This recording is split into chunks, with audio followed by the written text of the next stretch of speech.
So I've been seeing a lot of discourse around volume 2 of season 5 of Stranger Things and people saying it's not good, not good writing, nothing happened, this, that, whatever. And there's also apparently now some leaked scenes that were cut. So I figured I was going to take this video to discuss my thoughts on the episodes. So first of all, I do want to say volume 2 for me was really good. I really, really liked it. I didn't really have many issues with it. And I think the action parts that we did get were really good. I thought the acting was good. I thought a lot of these scenes that people are complaining about were good and that people are just kind of complaining for no reason. Although I do believe that there are probably a bunch of scenes that were cut. So starting off, I thought I would discuss my thoughts and everything on episode 5. I have now watched volume 2 times. I watched it the day that it released, and then I rewatched it again last night to see if I could see what people were talking about or anything like that. So with episode 5, originally the runtime that was rumored or leaked or whatever shown beforehand was an hour and 41 minutes. The runtime of the actual episode we got was an hour and 8 minutes. So if we are to believe that there are all these cut scenes and everything, that means there was about half an hour cut from this episode. In terms of my notes and everything for this episode, the first thing I did want to point out was even after the whole like delightful Derek arc and everything in like episode 4 and episode 3 and stuff of volume 1, I still was not a huge fan of the character of Derek. Like, I just found him kind of like an annoying like character that had no reason to be added. But then with the beginning of episode 5 in volume 2, I think he was hilarious when he was talking to like Max and Holly and just going on and on. I thought that was hilarious. And so I will say Derek is definitely growing on me a little bit. But then later on, when all the stuff happens with Vecna and everything, he does start to lose me a little bit again. But episode 5, Derek grew on me, so I thought he was pretty funny. Another big thing that ended up happening in that episode was Dustin and Steve fighting. And as someone who loves the friendship and the relationship between Dustin and Steve ever since the end of season 2, even in the beginning of season 2 and everything, it was really like heartbreaking for me to see these two characters like fighting and everything. But it was definitely necessary for their healing and their reconnection of their friendship. And I thought the writing with their fight was so well done. And the way that Steve talked about Eddie gave us some more insight into his possible grieving of Eddie as well. Because throughout that scene, when he's saying like, I told you guys not to be heroes and everything, he seems mad at Eddie for doing what he did, which I think is justifiable. And then obviously also they end up actually physically fighting, or more so that Dustin ends up physically fighting Steve, which was another thing that I thought was also very good about that scene, was that you have Dustin just throwing punches, throwing things at Steve, and all that Steve was trying to do was trying to get him to stop. Didn't throw a single punch, didn't push him back, anything like that. He was just holding him, trying to make him stop fighting, which I thought was like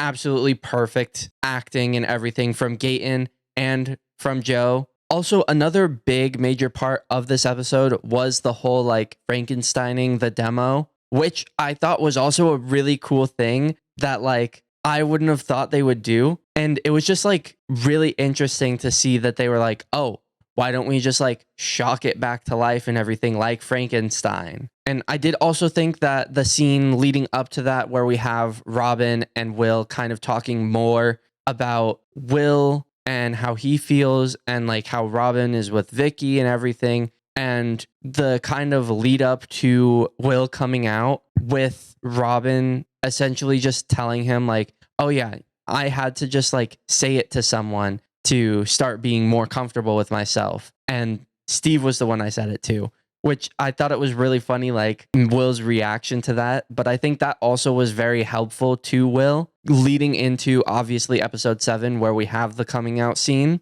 And then also with that same scene and everything, I think the way that they've done the POVs of Will like going into the demos and then going through the upside down and everything and connecting into the hive mind and everything is just like such a cool POV and such cool like camera shots and everything. And then to go even further than that, the fact that he was able to like control Vecna for that period of time and like break his leg and then talk to Max and everything was so sick. That was like one of my favorite scenes of the entire season so far. And then going back to stuff with Derek and everything, when Vecna actually does catch up to him and everything, and like he's threatening Derek to kill his family and everything like that, in that whole sequence, like Jamie is such an incredible actor and he was such a good choice for Vecna. And I think the way that he like delivers those lines of saying like, oh, I'll kill your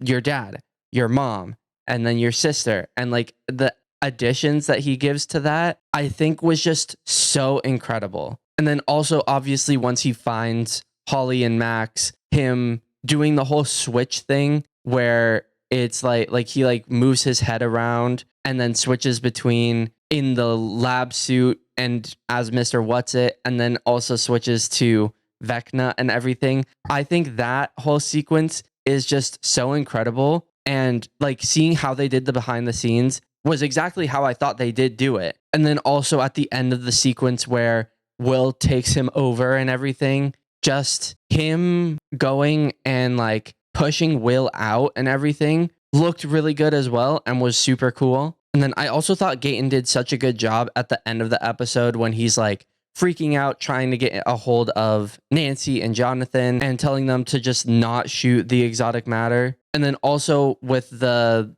demo that they Frankensteined, the fact that like the particles came out of it, I feel like is an interesting plot point, and that'll kind of tie in with the finale when we get to see stuff with that. Because if that is the case where like the particles are out, that means like the hive mind should be gone in theory, but also then that leads me to like question why the Demogorgon is still there and everything, and why it didn't just turn into particles or whatever. So I am kind of wondering how that whole thing works. And then also we still haven't seen the Mind Flare at all this season, which I feel like we will definitely see a good amount of it in the finale. One of the other like things of discourse that I've seen is that they changed the idea of the upside down being toxic and the air in the upside down being toxic, but that was like never the case. So I don't know why people like just assume that. Like the only evidence to support this like idea that the upside down was toxic is the fact that in season 1, the scientists that go into the upside down from Brenner's lab and everything are wearing hazmat suits, and then Hopper and Joyce wear hazmat suits going through to go and find Will. But when you think about that, first off, Hopper takes off his like helmet in the upside down and he's fine. Nancy and Jonathan both go in there earlier in the season and they're fine. Will's in there and he's not dead. Like all these things, like no one's died from it. It's not toxic. The hazmat suits were just like a precaution for all these scientists because they don't want their scientists to like die. So they're going to take safety precautions. I also saw people say that they changed the way that the kids got their powers, like the number kids, like 11 and everything. But that's also not the case at all because we never actually knew how they got their powers. We just knew that Elle's mom was a part of an experiment that Brenner put on where they used pregnant women and then they had powers when they were born. And they just took those kids and essentially enhanced those powers and helped them to enable those powers. We never saw what actually gave the kids the powers. People just assumed it was the like electroshock therapy that made their mom like essentially unable to speak and everything, which wouldn't have made sense anyway. Because like, why would they have just like electroshock therapied someone and then boom, their baby that's born has mind controlled telepathy powers? So this addition that Henry's blood is the reason why all of those kids had powers and why Elle is so strong and everything makes sense. And it's a good thing that we're finally getting that explanation now. Also, apparently with some of the cut scenes, there was meant to be a like fake out death scene for Will that was sort of like the scene in season 1 where Hopper and Joyce find him and they have to give him CPR and stuff. And I do feel like that could have possibly been in this episode, but I do believe that could have been in this episode where Vecna pushes him out and everything, because he falls back and then they all go to him and stuff.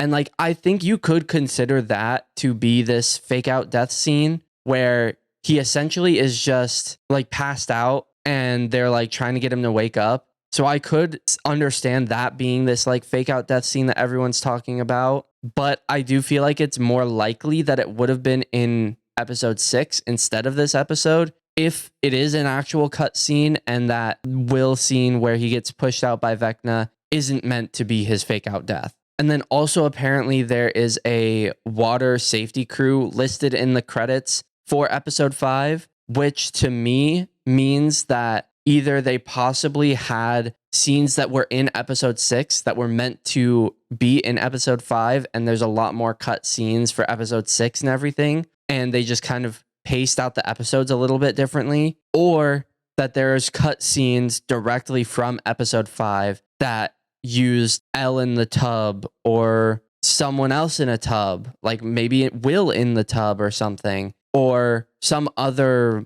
like scene where there's a lot of liquid. Now it's time to go on to the second episode of Volume 2, episode 6, which initially had a runtime of an hour and 43 minutes, but then was shortened to an hour 15. So we lost about a little bit less than 30 minutes from this whole episode if there are cut scenes. I think one of the key points about this episode is like the whole thing with the exotic matter and the wormhole and everything. And I think that whole idea and that explanation is super cool. And the visuals for the exotic matter, like the big red ball and everything, looks really good. The wormhole on the outside looks super, super cool. And just like that whole intro sequence visually looks amazing. And then obviously after that, we also get Jamie again as Vecna with Will.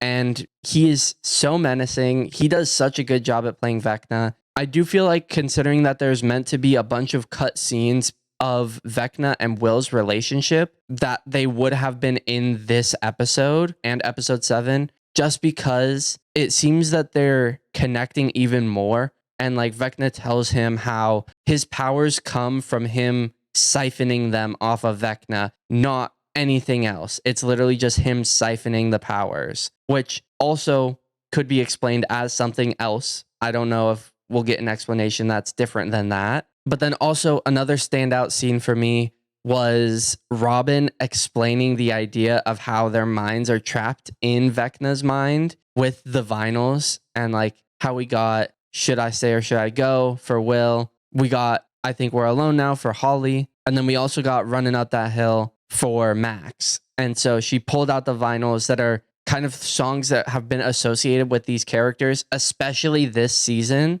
except for Should I Stay or Should I Go for Will. That's been associated for 5 seasons now. But just the fact that she gets those and she uses that as like an analogy to show that their minds are stuck in Henry's, but that their bodies are physically somewhere else. And that if they escape from Henry's mind, then they go back to their physical bodies. That explanation was really, really cool. And I also take that whole thing as Robin becoming closer and becoming more like a mentor to Mike and Lucas in that scene, which would explain why in some older interviews, Maya said this season she becomes more of a mentor to a few more characters. And so far, we've only really gotten that mentorship thing with Will. So having kind of like a bit more of connection building up between her and Mike and Lucas, I think is really good. Another big like thing that was a whole bunch of scenes that were potentially cut was that there was supposed to be a lot more similarity to season 1. And the fact that we see Vecna kind of holding Will in his mind in a similar looking place to where he was originally captured in season 1 makes sense why they would say there's a lot of connection and a lot of similarities to season 1. I do think it was also really interesting how in episode 5, when Vecna is like choking out Max, that he refers to her as a fox. And then again, he refers to Max and Holly as foxes to Will in that whole sequence where he is initially talking to Will after Robin explained using the vinyls. I also feel like here is where they would have had a decent amount of cut scenes as well. There were supposed to be other scenes that were apparently cut that did a deeper exploration of Will's sexual trauma from season 1, which I think definitely would have made sense to be here. But I also do believe the reason why they probably cut that out was because that would have been part of what made the show TVMA, which I feel like was probably a Netflix decision, if anything, that they didn't want it to be TVMA because they wanted it to be more accessible for more people to view it so that they could make more money, which I think personally is stupid that you wouldn't just increase a rating just because you want more money and you want more viewership. I feel like more viewership at the expense of story is not good, but I also feel like it's not fully necessary here and that they can still explore that deeper in the finale. Like, again, they still have time, so I'm not super worried about things being missing. But also in this scene, I believe could have been where Vecna was showing Will apparently being tortured in front of some loved ones. We don't know who, but I believe that that could have been this scene where like Vecna makes illusions of someone like Joyce or Mike or Jonathan, whoever, and tortures Will in front of them and sees their reaction to kind of try and get Will to let his like mental guard down. And then we do also see Vecna talking about how his powers are stronger than ever before. And we see this like beating heart thing. And then we get more of that in episode 7 where we see the beating heart again and we see the like creature that he's inside. So I definitely think that's going to be something that they explain and explore more with the finale, especially with the whole thing with that other dimension and all this stuff. I do also feel like the whole Hopper and Elle and Kali coming out of the Upside Down was done way too quickly. I feel like there's stuff missing from there because they literally see the whole like wormhole thing open up and start sucking stuff in. They walk across to where there's a gate and then all of a sudden there are just no scenes from them. And then they drive up and they pull up and they're there at the radio station. So I feel like we're missing some stuff there. And I feel like there could be certain cut scenes there or something like that. But again, I'm not 100% sure with that. And then a little bit after that sequence, they show how Will is kind of like in this coma state in the same way that like Max was. And they're trying to figure out how to save him and everything. And we have Joyce kind of have this moment where she's like afraid of what's going to happen with Will. And like she feels guilty, which is a very common thing that we've seen from her since season 1, that she feels really guilty about everything that happens to Will because she wasn't necessarily a good parent in season 1 when he goes missing. And I do think it was really weird to have Hopper kind of lecturing her on parenting in that scenario because Hopper arguably is a bad parent to Elle as well. And he was like saying, no matter what, they're always going to be a walking reminder of how everything you did was wrong, which is like not comforting in any sort of way. And it's also just so weird coming from him because this whole time, Joyce has been the main like parent of the show. So I don't understand why she would need a parenting lecture. Also going into the tub scene with Mike and Elle, that whole interaction between the two of them just felt really off. And like there was a lot of stuff missing. Like it does feel really weird because it doesn't feel like they're in a relationship anymore. But at the same time, I have zero idea because they're like arguing. They say friends don't lie, like all this stuff. But then like Elle will put like her hand on Mike's face. She'll like comfort him. Like it's so weird. I feel like there's just so much missing in terms of context that we need to see for Mike and Elle. And I think they need to do that, especially with the finale. I also do think the fact that they had Elle kind of trying to get to Will in the radio tower was kind of strange, because I think they should know at this point that he is stuck in Vecna's mind. I feel like that would be the assumption, is Vecna took his mind and he's stuck there. That's why his physical body's still here, but he's not waking up. And we already have established that she can't reach to Vecna. So then why is she trying to do that through the radio station? And then why are they trying to take her to the tub to see if she can do it now? Unless they are trying to get her to piggyback, like she had done with Max at the end of season 4, where she piggybacked off of going into Max's mind and then eventually getting to Henry Vecna's mind through there. If she's going into Will's mind and then piggybacking from his mind into Vecna's, that would make a lot more sense. But then that also, for me, begs the question, why didn't they just try that with Max in the hospital and have her just piggyback from Max into Vecna? Although, I guess they technically didn't know that Max's mind was in Vecna's mind, but still, I feel like there was context missing from there where they could have mentioned being like, why don't we just try and piggyback from Will's mind or something? Like, it could have been very brief. And then also to continue going on with this whole thing with like Elle finding Will and Max and Holly trying to escape and everything. Apparently there's a bunch of cut scenes with Max, Elle, Will, and Holly all in like a team in Camazotz trying to escape from Henry's mind and everything, which I feel like would have been in this episode, especially since at the end of this episode, we have Holly and Max both escaping. And so for Will and Elle to help them there would make sense. But I also don't understand where that could have possibly been, because like Holly's the one that finds out where this mine shaft is in the canyon cave area, not anyone else. It's not like they just like are like, oh, well, we can go here now. Like, I feel like there has to be something missing, but it's just really confusing to me what they would have been missing there. But then also after the whole tub scene between Mike and Elle, there is a little sequence of Will where Henry's kind of going through his mind, trying to find where Max's physical body is. And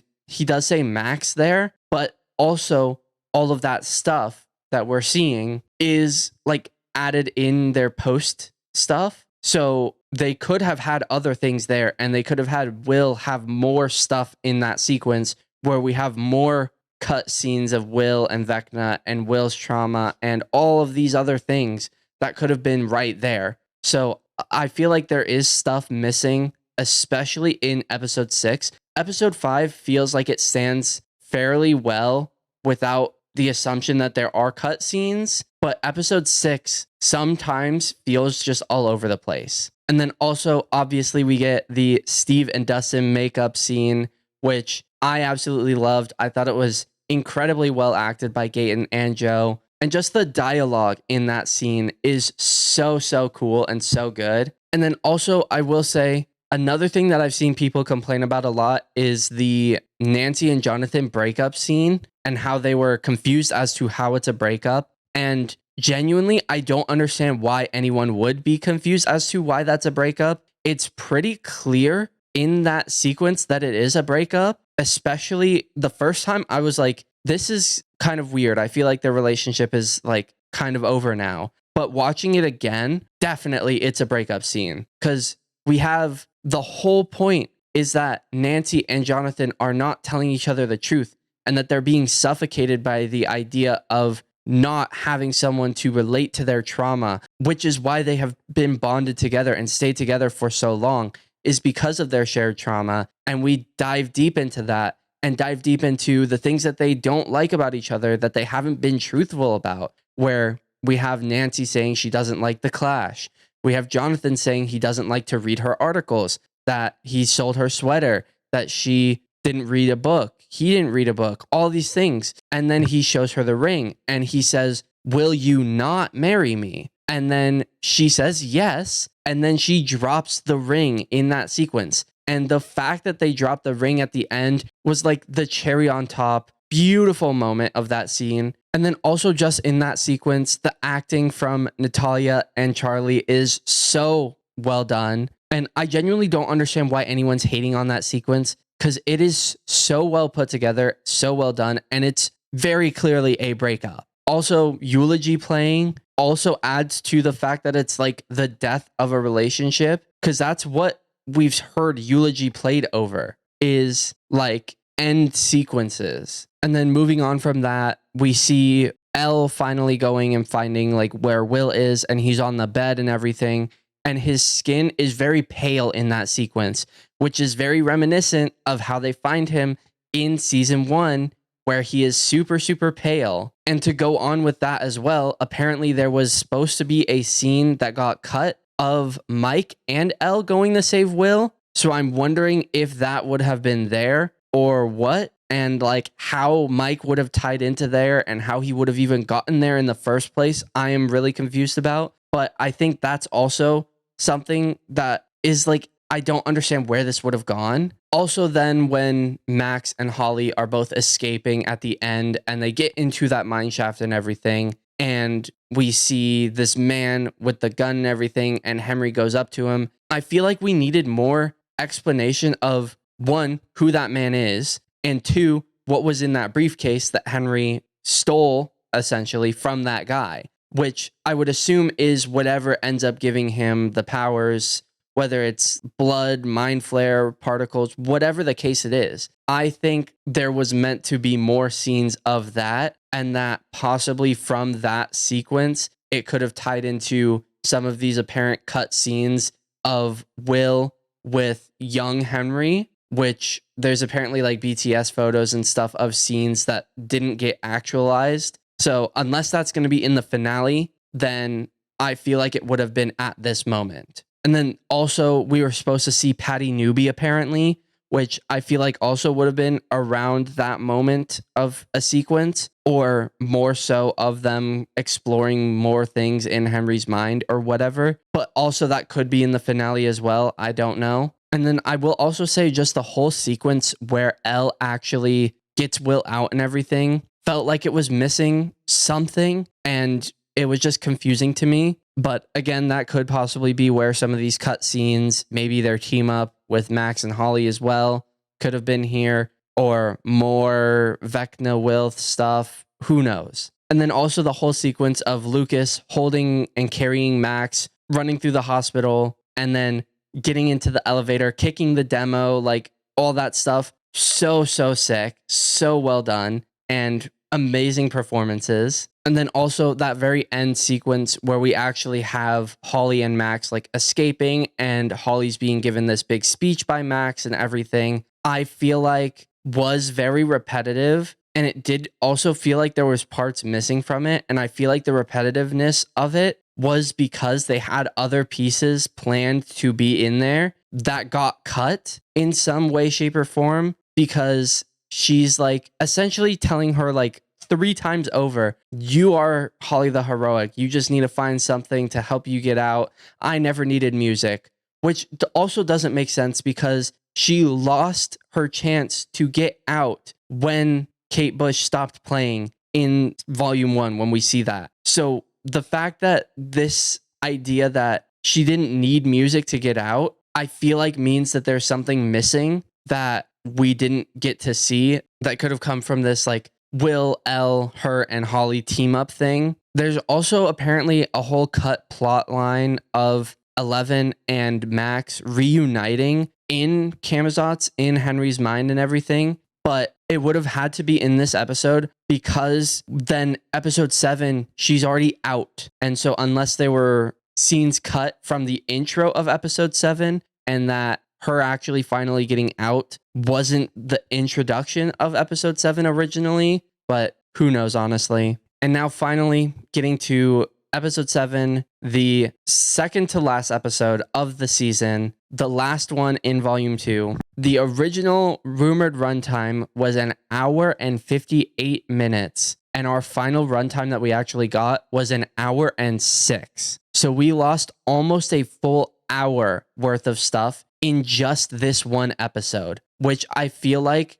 I can see where a lot of that came from, but also I am confused how there would have been that much stuff. But again, all the cut scenes that we've heard about and like been told about doesn't necessarily end up being all of the cutscenes. Starting off this episode, we have Max and Lucas finally reuniting, and it's such an emotional scene. Sadie and Caleb both acted incredibly for this scene. It was so good. But what I will say too is I do feel like we are missing some context for that scene, because the song that plays is When It's Cold, I'd Like to Die. And the 2 previous times we've seen this song be used, it was season 1 when they're finding Will and they're resuscitating him. It's that whole sequence where they start giving him CPR and everything, and then he comes back. They use that song. So it's that whole sequence. And then the second time we see it used is when Max dies when fighting Vecna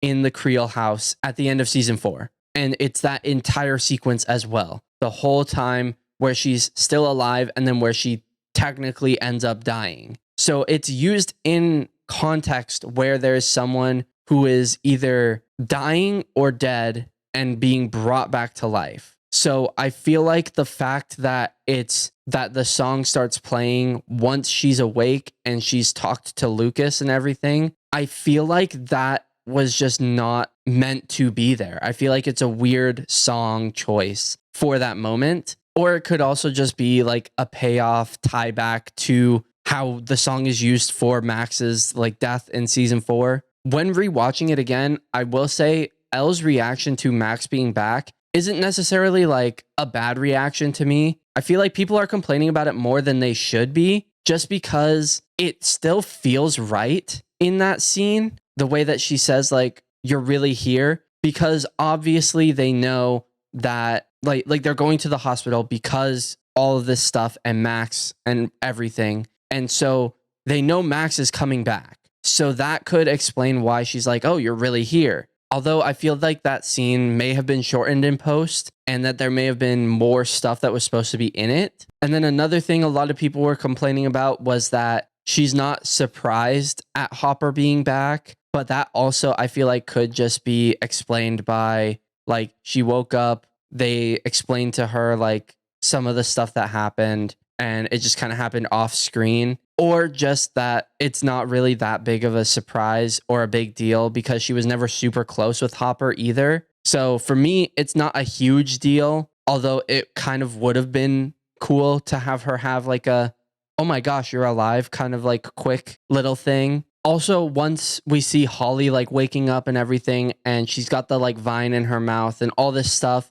and she pulls the vine out and it's not in the same way that it was for Will back in season 1. I feel like that could be explained in a few different ways. The major way I feel like is because if they had done that, they probably would have had to make the show TVMA, which again, I feel like is a Netflix decision that they didn't want to just isolate more of an audience. The second thing I could think of is that either it's different because of like the fact that when it was with Will, it was in the Upside Down, not in the Abyss. It was in a different place, and so it was a different structure. Or even it could just be the fact that now when we're seeing it, Vecna just has like better, like upgraded technology with it, and so he doesn't need any more than just being like over the mouth for it to work, which I think also could make a lot of sense. But I feel like that's going to be something that we get explained to us in the finale. I also do feel like the conversation that Will has with Joyce feels like there's parts missing to it. And to go further with that, I do feel like it is a little bit odd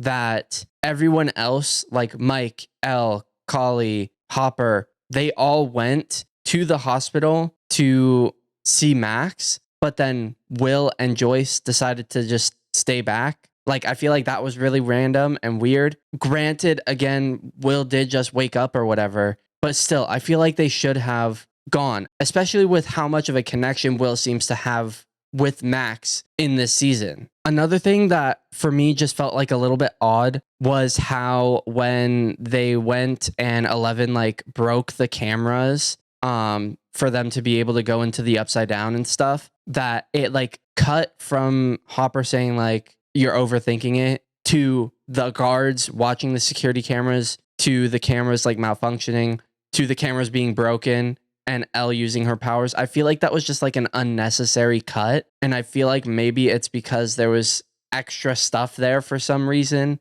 or something. I don't know. And then also, again, obviously, once Will and Joyce show up to the radio station with Max and everyone else there, and Will has this reunion with Max, it doesn't necessarily feel like it does feel that there was a deeper connection built between them from where we've seen previously, because obviously they didn't talk at all in season 4, and season 3 they do interact, and season 2 they interact, but I feel like season 3 most of their interactions would have been off screen. So I do feel like we maybe missed out on some scenes, mainly being those apparent scenes with Will, Elle, Max, and Holly in Camazotz. And especially with Max being like, oh, I leave for 1 minute and then you become a sorcerer and all that stuff. Again, obviously it could just be explained with that when they were in the car on the ride there, that they explained it to her in the car and everything, because also Dustin technically didn't know. And so he would have had to be explained it as well. And then I do also want to point out as well,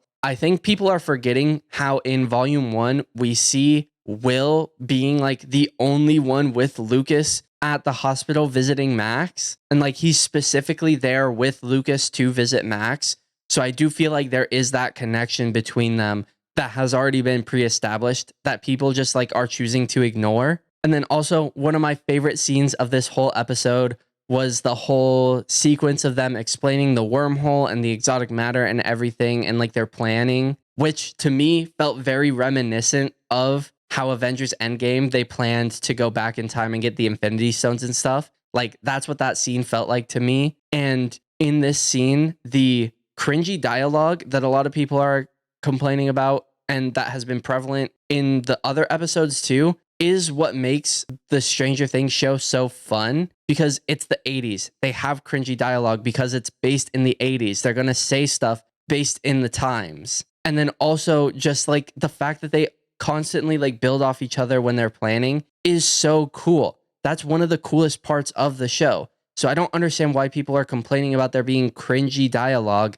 when it's always been quote unquote cringy. I did also want to point out that when Henry's talking to the kids about all the stuff with Holly and everything, he does mention the black thing, and he said that before previously too. And I feel like when he's saying that, he's referring to the mind flare or the particles or whatever it is that is the like thing controlling the abyss. And I feel like he is just using that and being like, yes, this is the bad guy. And we will see more of an explanation and more of the mind flare or whatever it is that is controlling the abyss. After all that kind of stuff, there was a whole like little scene where Will is staring at the like glass window things where they were drawing on the wormhole stuff and everything. And I feel like that was like a perfect lead-in for certain Mike and Will cut scenes. And one of these like supposed Mike and Will cut scenes is a one-on-one scene between the two of them in a basement. And I could have seen that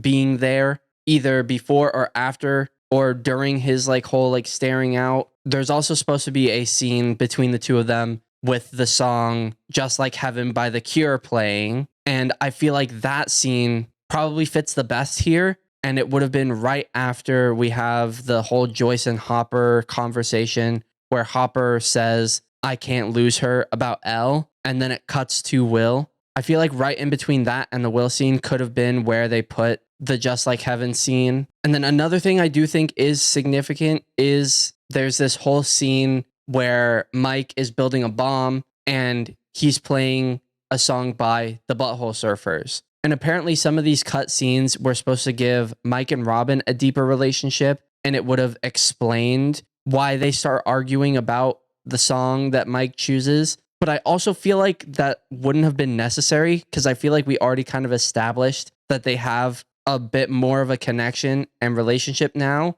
especially like the fact that we definitely have off-screen interactions between all of these characters. But I do also think there is significance in Mike choosing a Butthole Surfers song, especially with two of their core members being queer people. Maybe that's reading too much into it, but I feel like that could be something to kind of be defining what we see from Mike in regards to like Byler related stuff, or him sharing his feelings for Will, or Will sharing his feelings for Mike, whatever the case that we will see in the finale. On a different note as well, though, I do feel like Kali is probably possessed or being controlled by Vecna or something like that, because she definitely seems off and she's super hellbent on, after they kill Vecna, both of them dying, both her and Elle. And also we see in the scenes where she uses her powers and her nose bleeds, her nose is bleeding out of the opposite nostril to what it did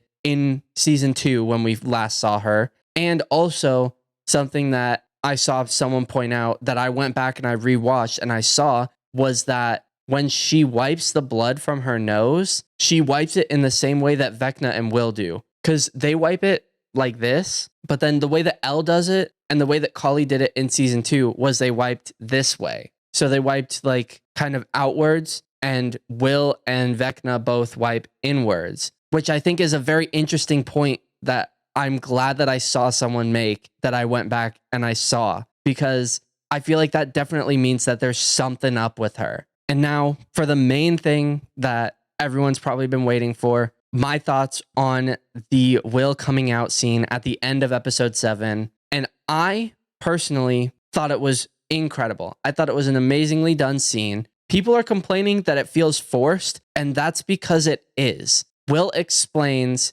when he's just talking to Joyce, he's like, I need to tell you something because Vecna showed me these futures that are bad and I don't want to be scared anymore. So I'm going to share this secret with you because he saw my secrets. So it's Vecna forcing Will to come out. And then we see Mike walk in and Mike's like, oh, sorry. And Will's like, you know what? No, you need to hear this too. In fact, bring everyone here. Because when Vecna showed it to him, it's definitely everyone in the group. And it's them essentially disowning Will for who he is. So he needs to get that out and let them know this very intimate, very personal thing about himself so that Vecna does not have that to use against him. And then once we get to the beginning of the coming out scene, he explains again that Vecna showed him this very dark future where all these bad things happened because they found out about this secret that he has. So he figured he would just go for it and hope that that's not true. That's essentially what he says at the beginning of the speech. So we've already had him say 2 times that he's essentially being forced to say this by Vecna in order to be as strong as he possibly can. But he also then says again at the end how now that he's come out, now that he knows that everyone accepts him, that he is ready to be strong and that he is needed there in case Vecna tries to get into the physical world. I will also say the reactions that Mike has with his like facial expressions does make me feel like he is in that sequence realizing that Will, his crush, was on him, and maybe him questioning how he feels about that and how he feels about Will and how he feels about Elle and all these other things, which I feel like we are definitely getting addressed further in the finale. And also anyone saying the acting in that scene is awful or is not good or whatever is dead wrong, because Will getting emotional while he's coming out is exactly how it feels to come out to people that you care about and you love, especially when you're scared that they won't accept you for being you. The only people in that sequence that I would maybe say don't have the greatest acting would be Joyce, honestly, because she's not very emotional about it, and I feel like she should have been. And then also Nancy, which in the grand scheme of things is not a big deal. Mainly the ones that I would have liked to see more emotion from were Joyce and even like maybe Mike. But even then, I still think the way that Mike did the facial expressions was great. Jonathan crying was incredible. And the way that Robin is crying and like nodding Will on, and then we see in a different scene that Steve is comforting Robin with his hand on her shoulder because he knows how it feels to come out like that because he had Robin come out to him. And I thought that tiny little detail of that was also just so incredible. And I thought that scene did exactly what it needed to do, which was give Will the strength to know that he is still loved by everyone around him and that he can beat Vecna. And I did also want to share what things I think we need to be seeing in the finale in order to wrap up the show and have everything resolved that's important. And one of those major things is the painting that Will gave to Mike. We need to hear the whole situation with that, whether it comes from Elle telling Mike that she has no idea what he's talking about when he refers to a painting, Will telling Mike that the painting was from him for Mike and it was about Mike the whole time, that like it was Will's feelings about Mike when he was giving that speech in season 4. I feel like we also need to address whether or not Mike and Eleven are still together, or if Mike and Will get together, or what. Like, we need to discuss those ships. Those are the only two that I feel like are up in the air at this point, because we know obviously now Jonathan and Nancy is done. Steve is not going to be with anyone, I don't think. We got Lou Max back, so we got Lucas and Max together again. And then Joyce and Hopper are like already kind of just like a thing that's, it's a more mature relationship anyway. So I feel like we don't really need more in depth with that. We just kind of know where they are. And so the only ones that are really up in the air is Maleven and Byler. So I feel like we definitely need that to be addressed. And then obviously also we need Vecna to be killed or stopped, and the collision between Earth and the Abyss to be stopped as well. We also definitely need to see Holly and all the other kids getting rescued. And we also, I feel like, need to know why they were specifically the ones that were chosen, whether it's they had some connection to Henry Creel via their parents being friends with him in when they were kids, or whatever the case, or if it's just random and they just happen to choose all of these characters, or who knows. I think we just need a kind of specification of why they were the ones chosen. I think also, again, we obviously need to see whether or not Kali is being possessed or is just a traitor, or whatever the case. And with that, we also need to see stuff that's going on with Elle and how maybe Kali is manipulating her or whatever. I think also another big thing that we need to have resolved is why Will is kind of being forgotten in a sense, because we have them forgetting Will's birthday in season 4 when Mike shows up in Lenora. We have in this season Joyce forgetting how old Will was when he got taken, saying that he was 11 when he was 12. So that kind of being either changed or forgotten or whatever the case, we need that to be addressed as well. I also feel like we need more backstory for Henry in the stuff that would have been in the first Shadow play, which I still need to watch, but that's also the case, right? Is the majority of the Stranger Things fan base has not watched the first Shadow.